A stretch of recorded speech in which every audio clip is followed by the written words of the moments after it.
কি রানীমা আপনি? আমি তোমাদের কৃষ্ণনগরের রানীমা নই, আমার নাম ললনা। আমি হরেক রকমের গলায় কথা বলতে পারি। এটা আমার আসল গলা। ওরে বাবা রে বাবা রে বাবা, আপনি তো প্রতিভার জলজ্যান্ত রূপ। একে আপনি কোথা থেকে পেলেন খাম্বাজরাজ? বেশ কিছুদিন আগে একটা যাত্রা দেখতে গিয়ে ললনার সাথে পরিচয় হয়। ওর ব্যাপারে সবকিছু জানার পরে আমার মাথায় একটা বুদ্ধি খেলে যায়। তাই আপনি আমাকে ডেকে পাঠিয়েছেন, তাই তো? একদম তাই। আমার একটা পরিকল্পনা আছে। ছলে বলে কৌশলে ওই কৃষ্ণনগরের আসল রানীকে কিছুদিনের জন্য বাইরে পাঠাতে হবে, আর সেই সুযোগে সেসব দায়িত্ব আমার ওপরে ছেড়ে দিন। আমি নিজের দায়িত্ব নিয়ে ললনাকে কৃষ্ণনগরের রানীর সমস্ত আদব কায়দা শিখিয়ে দিয়েছি। এখন শুধু আমি বাকি ব্যাপার নিয়ন্ত্রণ করব। এখন মহারাজ বাৎসরিক হিসেব নিয়ে ব্যস্ত, তাই রানীমা চলে যাবেন আর তার বদলে ঢুকবে ললনা দেবী। তাহলে আর দেরি কেন? আজ রাতেই বেরিয়ে পড়ো। আর যদি আমার পরিকল্পনা অনুযায়ী এগোতে পারো, তাহলে কিছুদিন পরে তুমি হয়ে উঠবে কৃষ্ণনগরের রাজা। আমার কত দিনের আশা। চলুন তাহলে। হ্যাঁ চলুন, রাজবাড়ির বাকি ব্যাপার যেতে যেতে বুঝিয়ে দেব। রানীমা কিভাবে কথা বলেন, কাকে কি বলে ডাকেন, রাজবাড়ির কোথায় কি আছে সব।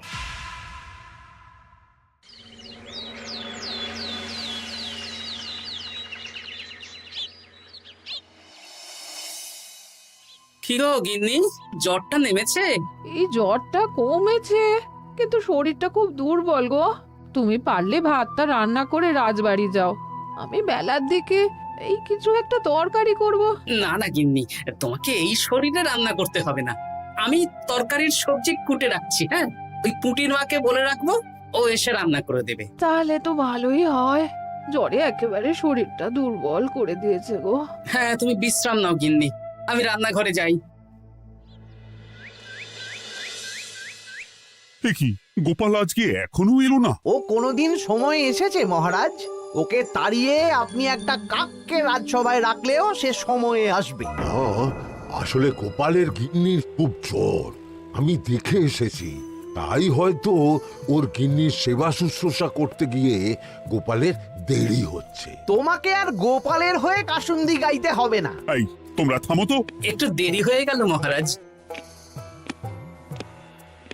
আসলে গিন্নির খুব জ্বর, তাই কিছুটা রান্না করে এলাম। আচ্ছা আচ্ছা আচ্ছা, তা এখন তোমার গিন্নির শরীর কেমন আছে? আগের থেকে ভালো আছে মহারাজ, জ্বরটা কমেছে, কিন্তু শরীর খুব দুর্বল। বেশ বেশ, একটু যত্নআত্তি করো। যাই হোক, আজকে সারা বছরের খরচের হিসেব আর আগামী অর্থনৈতিক বছরের প্রকল্প নিয়ে আলোচনা হবে। আলোচনা শুরু করা হোক।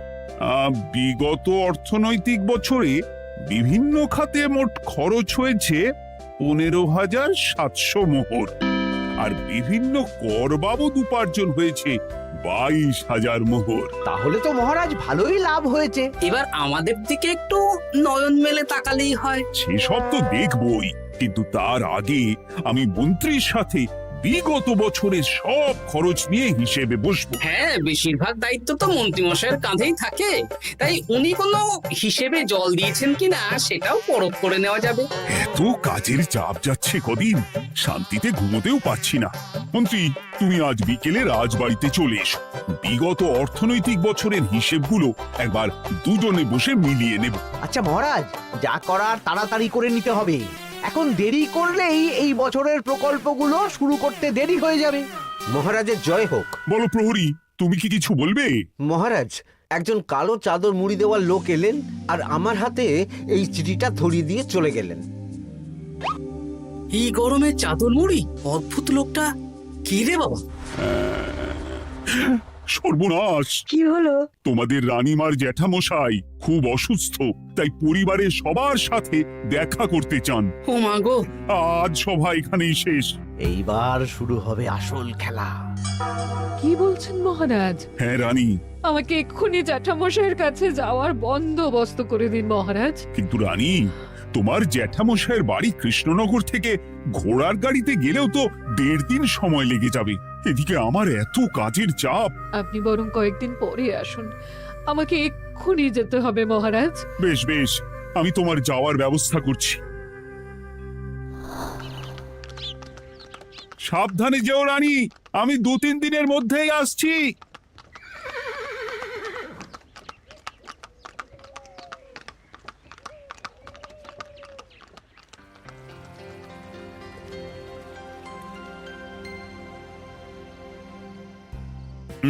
মন্ত্রী, বিগত অর্থনৈতিক বছরে আমাদের পাঠশালার উন্নতির জন্য কত খরচ করা হয়েছিল একটু দেখো তো।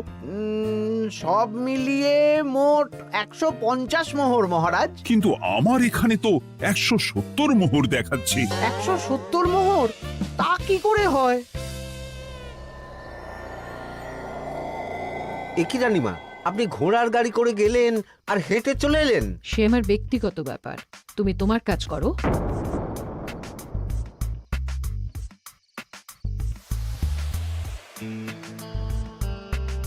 এ কি রানী, তুমি চলে এলে? আমার শরীরটা খুব একটা ভালো লাগছে না মহারাজ, পেটটা কামড়াচ্ছে। তাই সহিসকে বললাম ঘোড়ার গাড়ি নিয়ে জ্যাঠামশাইকে দেখে আসতে, আর আমি বাড়ি চলে এলাম। ও, সহিস এসে খবর দেবে, তারপর আমি আর আপনি দুজনে একসাথে যাব। বেশ বেশ, ঠিক আছে রানী, তুমি বিশ্রাম নাও। বিশ্রাম না, আমি একটু স্নান ঘরে যাব। পেটটা কেমন মোচড় দিচ্ছে। মহারাজ কিছুই বুঝতে পারেনি, মজা জমবে।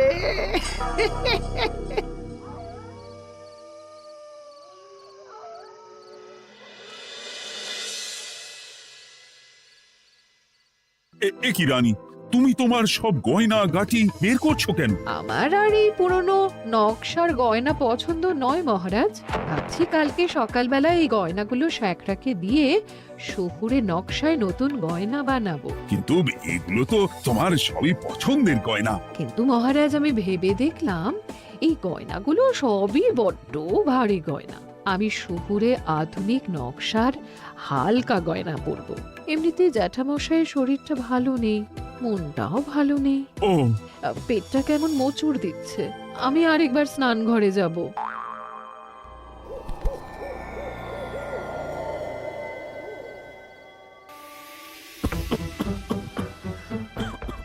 ওই তো মন্ত্রী মশাই এসেছে।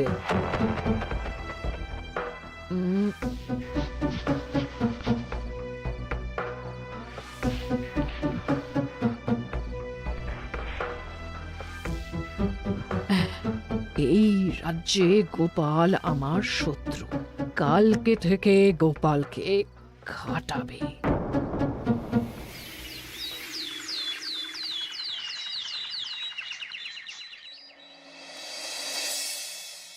হায় হায় হায়, কি হলো রানী, সর্বনাশ। কি হলো? গতকাল রাতে আমার সমস্ত গয়না চুরি হয়ে গেছে। হ্যাঁ? বলো কি প্রহরী? বলুন মহারাজ। গতকাল রাতে রানীর সব গয়না চুরি হয়ে গেছে। তুমি আরেকজনকে নিয়ে এক্ষুনি খোঁজ করা শুরু করো। যথাজ্ঞা মহারাজ।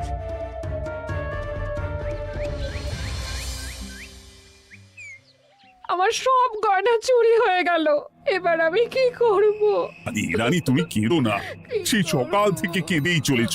আমি তো প্রহরীকে খোঁজ করতে পাঠিয়েছি। এই সব প্রহরী কর্মচারী কাউকে বিশ্বাস হয় না আমার। আজ থেকে সবাইকে ছুটি দিয়ে দেব। কি বলছো তুমি? সবাইকে ছুটি দিয়ে দিলে রাজবাড়ির কাজ কে করবে? কেন? আমাদের সবচেয়ে বিশ্বাসযোগ্য সভাসদ গোপাল আজ থেকে রাজবাড়ির সব কাজ গোপাল করবে। কি বলছো? আপনি কি বলতে চাইছেন? গোপাল বিশ্বাসযোগ্য না? হ্যাঁ, গোপাল আমার সবচেয়ে প্রিয়। ওর চেয়ে বিশ্বাসযোগ্য আর কেউ নেই। কিন্তু কোনো কিন্তু না, বলবেন আপনার আদেশ। এক্ষুনি গোপালকে ডেকে পাঠান। যেমন তোমার ইচ্ছে। গোপাল, গতকাল রাতে রানীর সব গয়না চুরি হয়ে গেছে, তাও আবার ঘরের ভেতর থেকে। আমি চাই তোমার মতো বিশ্বাসযোগ্য লোকই রাজবাড়ির সমস্ত কাজ করুক।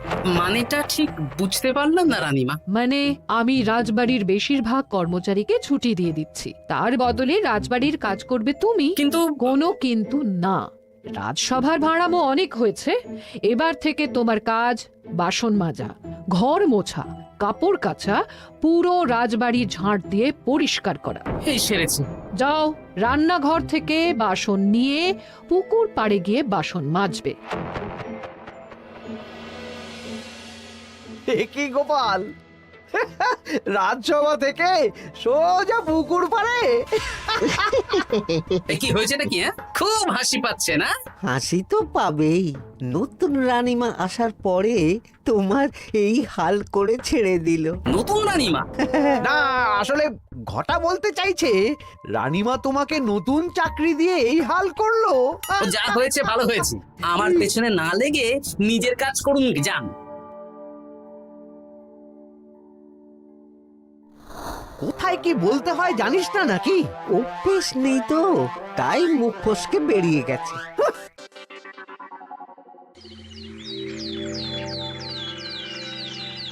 রাজ্যে চোরের উপদ্রব বেড়ে গেছে, তাই আমরা কিভাবে চোরের উপদ্রব কমানো যায় সেই নিয়ে আজকে একটা আলোচনা করব।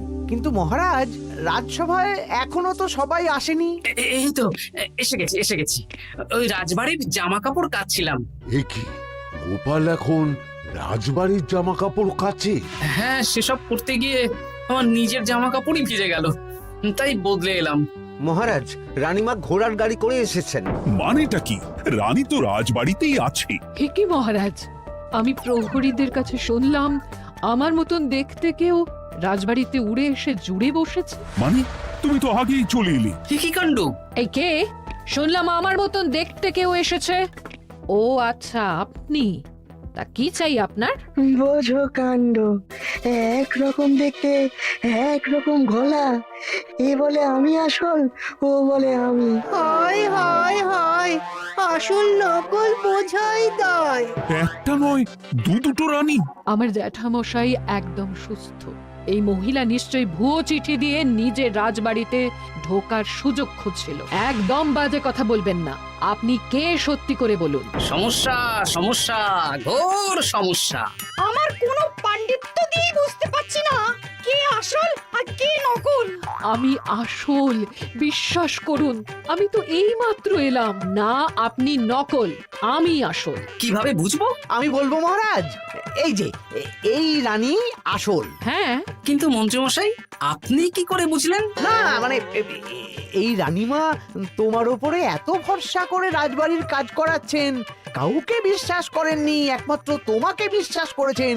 এত ভালোবাসা, এত বিশ্বাস কার থাকতে পারে বলো?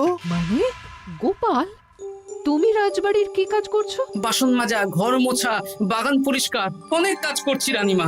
আপনার সব গয়না চুরি হয়ে গেল, তাই কাউকে বিশ্বাস করা যাবে না বলে ওই রানীমা আমাকে কাজে রাখলেন। এই ওই বন্ধ করে একটা উপায় বের করো। বেশ বেশ, আমি ধরে নিচ্ছি দুজনেই আসল। তাই আপনাদের দুজনকে আমি পরীক্ষা নেব, দেখব কে উত্তীর্ণ হন। তাই নাও।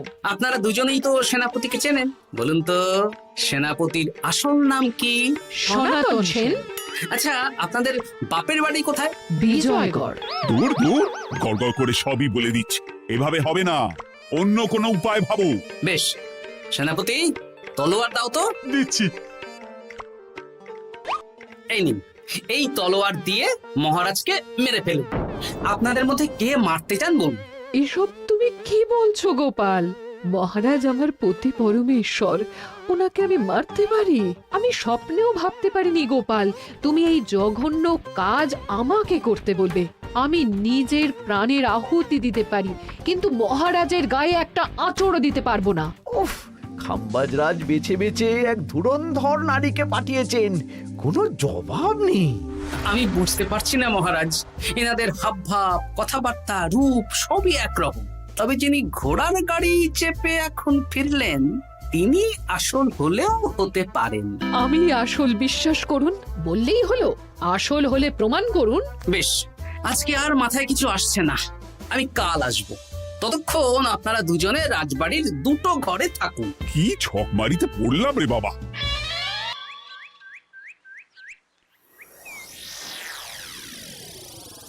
ললনা একদম তৈরি হয়ে এসেছে। দারুণ মজা হচ্ছে বলুন। এবার শুধু একবার আসল রানীকে সরিয়ে ললনা যদি রানী হয়ে যায়, তাহলে রানীর গয়নার মতন সব আমার হাতে চলে আসবে। তারপর কি হবে? তারপর ধীরে ধীরে মহারাজকেও কায়দা করে সরিয়ে দেব, আর খাম্বাজ রাজ আর আমি এই দুজনে মিলে এই রাজ্য চালাবো। ও কি বুদ্ধি আপনার মাথায়।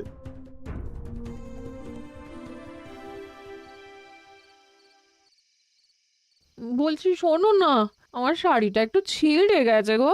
তুমি বাজার থেকে কালকে আমার জন্য একটা শাড়ি নিয়ে আসতে পারবে? হ্যাঁ? আচ্ছা বেশ, নিয়ে আসবো শাড়ি।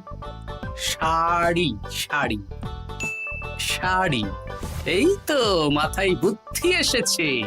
কাল নয়, আজকেই। গোপাল, তুমি কিছু ভাবতে পারলে? মহারাজ, আপনার দুই রানীকে ডাকুন। আমার তো একটাই রানী। ওই হলো মহারাজ, আসল নকল দুজনকেই ডাকুন। কই গো, একটু বাইরে এসো। বলুন মহারাজ, আপনি ডাকছেন? আচ্ছা, আমি দুটো শাড়ি নিয়ে এসেছি, লাল শাড়ি আর নীল শাড়ি। এই দুটোই মন্ত্রপুত শাড়ি, এক সিদ্ধ পুরুষ দিয়েছেন। কে তিনি? না, সেসব এখন বলা যাবে না, তবে এই শাড়ি দুটো একটা একটা করে ওনাদের দিয়ে দিন। এবার আমি এই শাড়ির বিশেষত্ব বলি। হ্যাঁ বলো গোপাল, বলো। আপনারা দুজনেই আজ রাতে এই শাড়িটা পরবেন, সারা রাত পরে থাকবেন। এই শাড়িগুলো 12 হাত মাপের শাড়ি। আগামীকাল সূর্যোদয় হওয়ার পরে যার শাড়ি 4 হাত কমবে সেই হবে আসল রানী। আচ্ছা বেশ, তাহলে তোমরা দুজনেই এই শাড়ি পরে থাক। কাল সকাল সকাল রাজসভা বসবে, তখন তোমাদের শাড়ি গোপালের কাছে জমা দিও। আচ্ছা। আমি যে নকল সেটা বুঝতে দেওয়া যাবে না। কি করে এই শাড়িটা 4 হাত কেটে ফেলে ওই তো ফল কাটার ছড়ি কেটে ফেলো। কালকে আবার মজা হবে।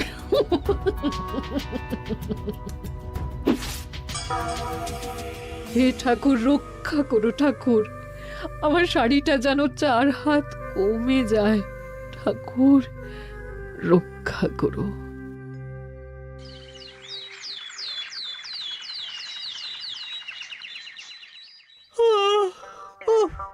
এত সকাল সকাল রাজসভা, দূর, ভালো করে ঘুমটাও হলো না। আমি তো ঘুমোইনি, চিন্তায় ঘুমই আসেনি। কই গো, তোমরা এসো। এই নিন আমার শাড়ি, এবার মেপে দেখুন, এটা 4 হাত কমে গেছে। এই দেখুন মহারাজ, বিশ্বাস করুন আমি আসল, কিন্তু এই শাড়িটা সারা রাত পরে থাকা সত্ত্বেও 4 হাত তো দূর, 4 আঙুলও কমেনি।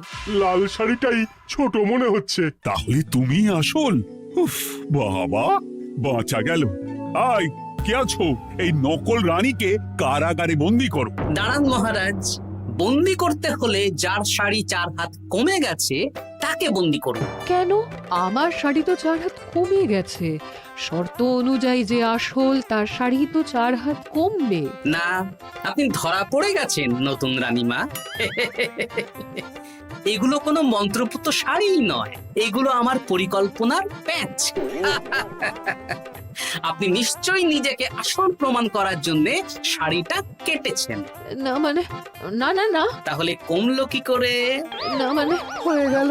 সত্যি গোপাল, তোমার বুদ্ধির জবাব নেই। গোপাল, তুমি আমাকে বাঁচালে। এই যে নতুন রানীমা, চুপ করে কেন? ওকে আমি কারাগারে গিয়ে বেত মারছি, তাহলেই সব বলবে। বল, কে তুই বল? আসলে মানে আমার নাম ললনা। আমি যাত্রাপালা করি, অনেক রকম গলায় কথা বলতে পারি। কদিন আগে খাম্বাজ রাজ আর এই মন্ত্রী মশাই